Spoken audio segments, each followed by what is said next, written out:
Məcəlləsinə təklif olunan dəyişikliklər qəbul olunub. Deputatlar təkliflərin hamısına müsbət münasibət bildiriblər.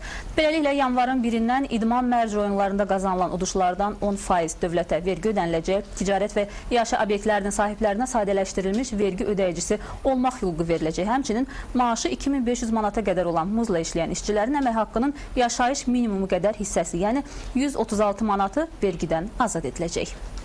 Qeyd olunmalıdır ki, dəyişikliklərdən biri ölkədə hər dəfə yaşayış minimum və əmək haqlarının artımı zamanı aylıq gəlirləri 250 manatdan az olan fiziki şəxslərdən gəlir vergisinin güzəşt dairəsindən çıxması və əksər hallarda onların gəlirlərinin azalması ilə bağlıdır.